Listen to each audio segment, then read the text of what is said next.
Assalamualaikum warahmatullahi wabarakatuh. Halo anak bapak semuanya, apa kabar? Ya, kita bertemu lagi bersama saya yaitu Abdurrahmanto dengan jurusan Teknik Elektro. Ya, jadi pada kali ini Bapak akan mengajarkan anak-anak Bapak semuanya tentang bagaimana menggunakan alat ukur elektronika. Nah, di sini bagaimana cara mengukur alat elektronika, sebelumnya kita harus mempelajari materinya dan menguasai CP dan ATP-nya terlebih dahulu ya. Untuk cara pembelajarannya ya, pada akhir fase E ini anak-anak Bapak semua harus mampu memahami jenis-jenis perkakas tangan, penggunaan dan pemeliharaan perkakas tangan untuk pekerjaan elektronika. Kemudian alur tujuan pembelajarannya, yang pertama yaitu anak Bapak semuanya harus memahami jenis-jenis perkakas tangan. Kemudian anak Bapak harus memahami fungsi berbagai jenis perkakas tangan. Kemudian anak Bapak harus memahami teknik penggunaan perkakas tangan untuk membuat produk elektronika sederhana dengan tepat. Kemudian anak Bapak harus memahami prosedur pemeliharaan sesuai dengan standar budaya kerja industri. Ya, ada ringkas, rapi, resik, rawat, dan rajin. Berbagai jenis perkakas tangan. Indikator yang harus anak Bapak kuasai yang paling penting itu harus menjelaskan pengertian perkakas tangan jenis alat ukur elektronika. Kemudian kedua itu menjelaskan macam-macam alat ukur elektronika. Kemudian yang ketiga itu anak Bapak harus menguasai yang menganalisis prinsip kerjaan penggunaan alat ukur elektronika. Kemudian terakhir anak Bapak harus menjelaskan perawatan alat ukur elektronika. Selanjutnya itu kita masuk kepada alat ukur. Jadi anak Bapak, bahwasanya kalau alat ukur yang kita pelajari itu ada 3. Yang penting yang pertama itu voltmeter, kemudian ada ampermeter, yang ketiga ada ohmmeter. Semua ini adalah bentuk dari gambar alat ukur. Dapat kita lihat sebelah kiri itu adalah voltmeter, yang tengah itu adalah ampermeter, dan sebelah kanan ujung itu adalah ohmmeter. Ya, untuk voltmeter itu berfungsi digunakan untuk mengukur besar tegangan listrik dalam satu rangkaian.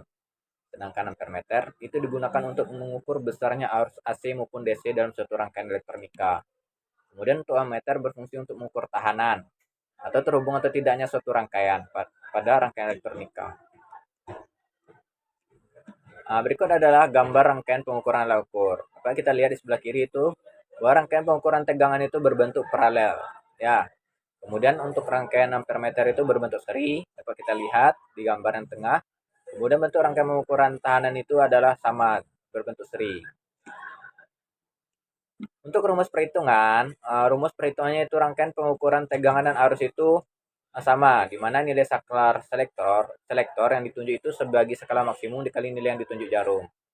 Kemudian yang kedua itu rangkaian pengukuran tahanan, di mana R nilai yang ditunjuk dikali dengan skala pengali. Demikianlah materi singkat yang Bapak sampaikan. Untuk selanjutnya kita akan masuk kepada langkah-langkah video tutor dalam menggunakan alat ukur. Baiklah, Assalamualaikum warahmatullahi wabarakatuh. Anak-anak Bapak, pada kali ini kita akan mempelajari bagaimana cara merangkai dan mengukur tegangan maupun arus dari AC. Jadi untuk komponen yang pertama kita butuhkan ada voltmeter yang bermerek Aditec yang berfungsi untuk mengukur tegangan AC maupun DC. Selanjutnya ada ampermeter yang bermerek Aditec yang berfungsi untuk mengukur arus AC maupun DC. Selanjutnya di sini ada beban. Ya, beban. Beban yang saya pakai di sini adalah lampu yang berdaya 10 watt. Di sini juga ada kabel penghubung yang berfungsi nantinya untuk menghubungkan rangkaian. Nah, selanjutnya bagaimana cara kita merangkai rangkaian dari AC ini? Langkah pertama, kita harus menghubungkan sumber arus. Ya, sumber arus itu dengan masukkan ampermeter. Kemudian keluaran ampermeter langsung kita hubungkan ke beban. Ya, keluaran dari ampermeter langsung kita hubungkan ke beban. Sedangkan netral dari beban langsung kita hubungkan ke lampu. Lalu pertanyaannya, bagaimana cara mengkapel atau menghubungkan atau mengkapel beban ini? Ya udah, kita paralelkan masing-masing beban. So, kita kapel.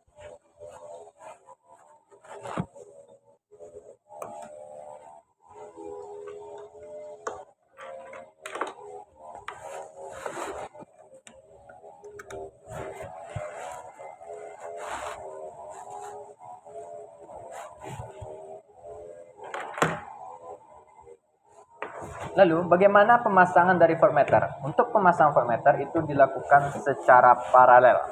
Kita ambil beban terakhir, kita paralelkan dengan voltmeter.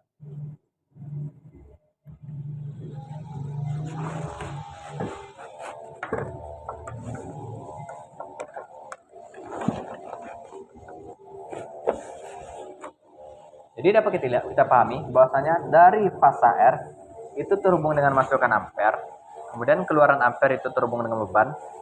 Kemudian untuk netralnya itu langsung kita hubungkan dengan netralnya beban. Jika kita ingin menambah beban, maka kita kapel saja beban 1 ke beban 2, beban 2 ke beban 3. Dan untuk pemasangan voltmeter itu diparalelkan dengan beban yang terakhir. Kita lihat. Nah, untuk mengukur tegangan AC, Anda Bapak harus perhatikan bahwasanya ini berada pada selektor DC. Maka kita putar ke arah kanan itu harus berada pada selektor AC.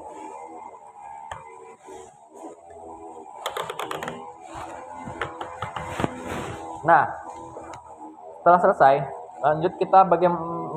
selanjutnya kita menguji rangkaiannya apakah betul atau tidak. Kita hidupkan fasa R.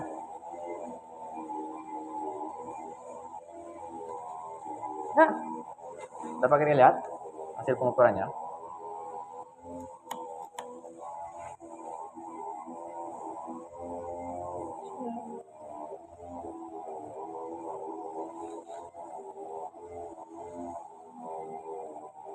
Oke, dari selektornya juga nampak. Ya. Nah, dari hasil pengukuran tadi, saya berharap kepada anak-anak Bapak nanti buatlah analisa dari hasil pengukuran ini berupa perhitungan dalam sebuah kertas lembar.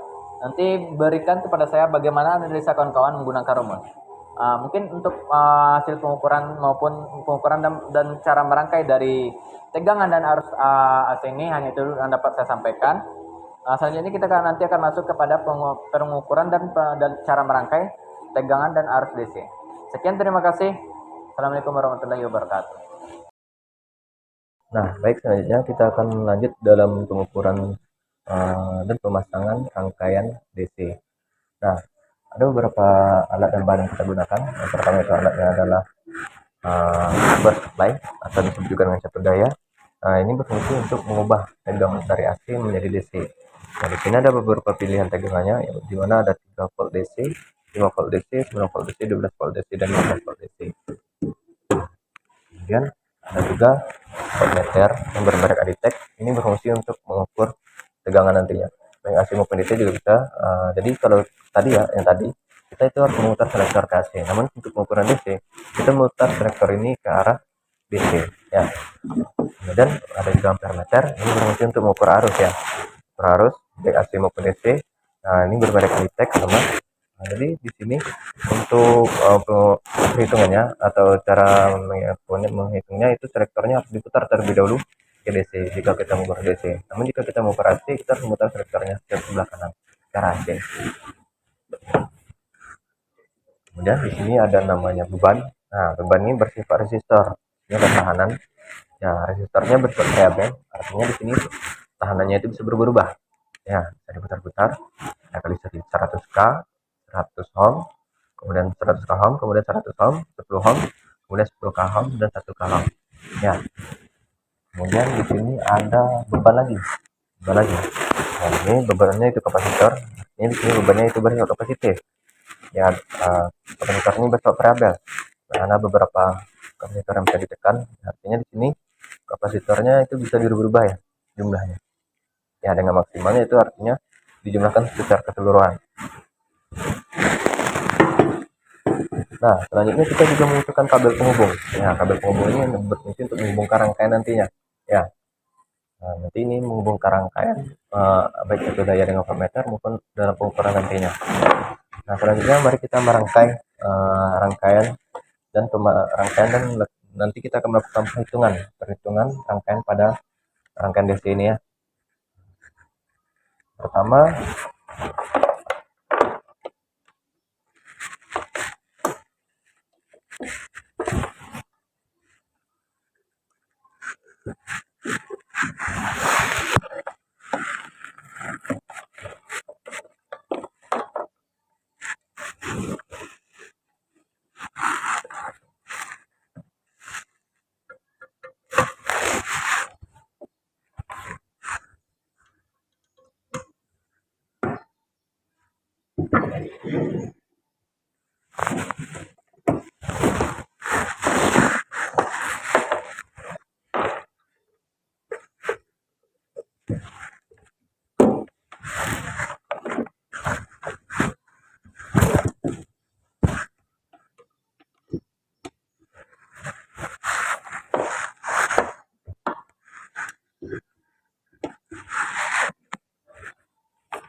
Ya, untuk pemasangan ampermeter maupun voltmeter pada rangkaian DC itu sama konsepnya dengan pemasangan pada rangkaian AC, di mana ampermeter ini kita pasang secara seri, dan perlu kita perhatikan bahwa kita harus mengatur batas ukur selektornya ini kepada yang tertinggi ya, supaya tidak terjadi overload atau over arus nanti.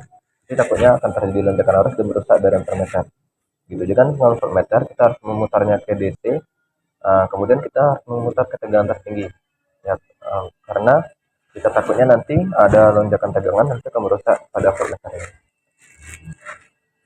Nah, untuk peralatannya mari kita uji bagaimana perubahannya setelah kita menghidupkan rangka ini.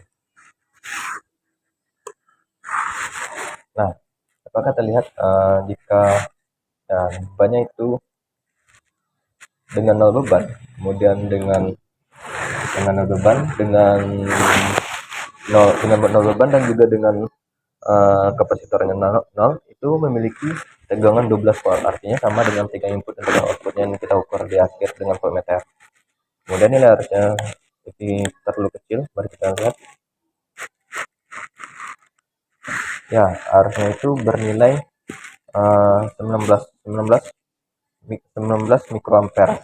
Kita lihat ini harusnya itu bernilai 19 mikroampere, ini 0 beban ya, ya tanpa kapasitor dan tanpa resistor. Nah, selanjutnya bagaimana jika kita menambah beban? Misalnya kita naikkan tahanan itu jadi kali 100K, maka tegangan akan turun. Kita lihat ketika kita menambah beban, misalnya kita menambah beban, tegangan akan turun. Ya, tegangan akan turun, begitu juga dengan arusnya. Nah, kita lihat kan, ya arusnya juga turun, tegangan juga akan turun. Jika kita menambah beban yang bersifat resistif. Lalu bagaimana jika kita menambah beban yang bersifat kapasitif? Mari kita lihat.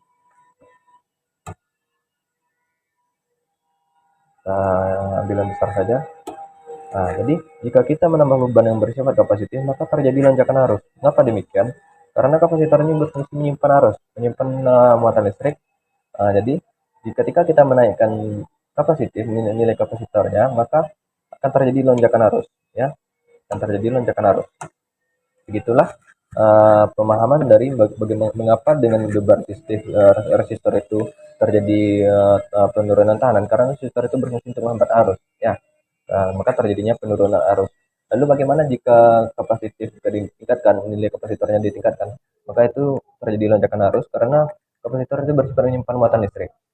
Ya, gitulah materi cara pengukuran dari rangkaian DC.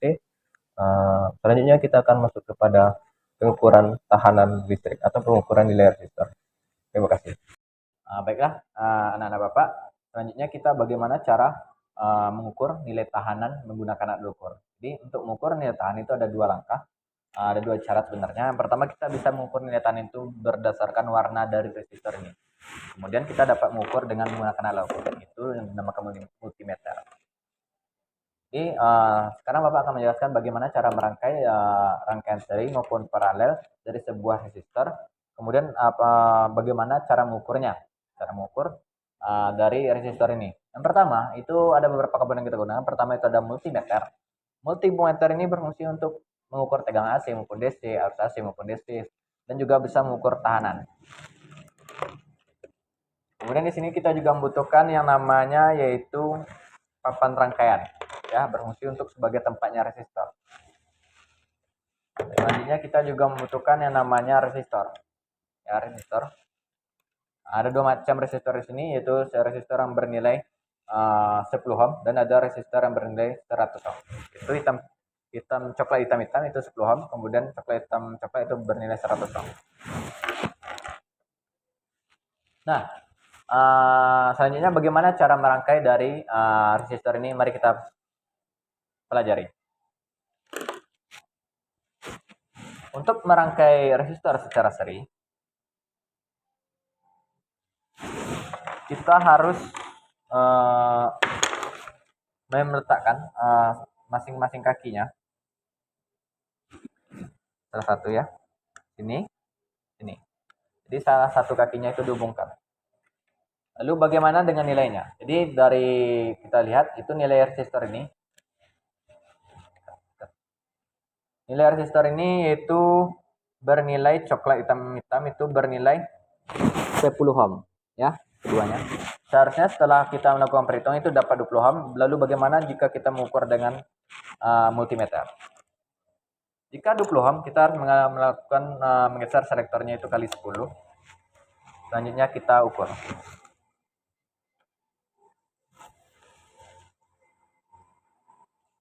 Alat ukur tekan kalau ukur. Tekan kalau.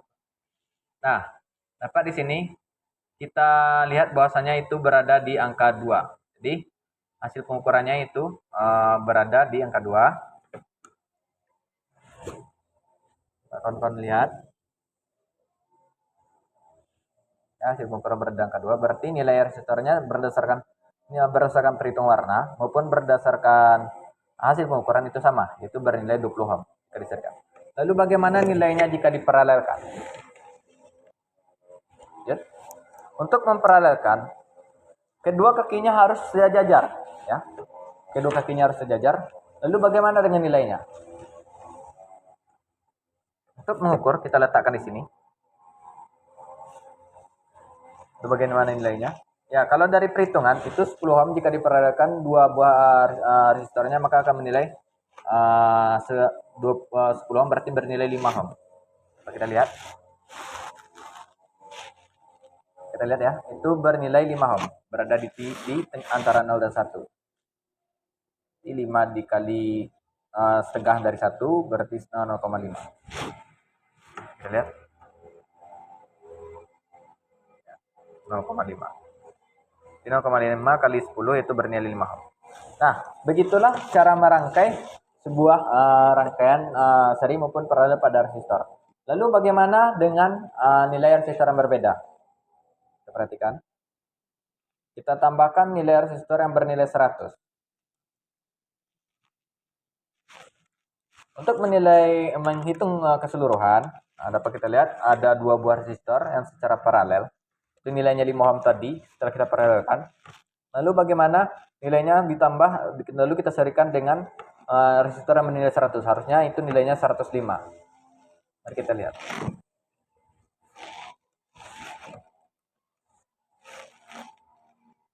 Ini.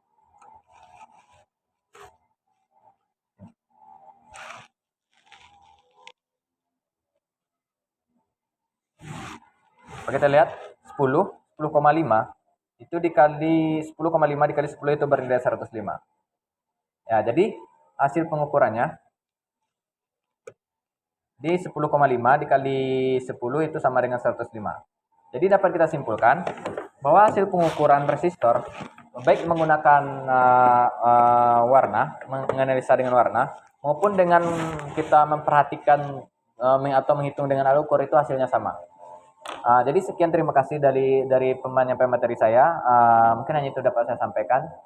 Salah dan nyangkalnya dari materi awal sampai akhir saya mohon maaf. Sekian, terima kasih. Assalamualaikum warahmatullahi wabarakatuh.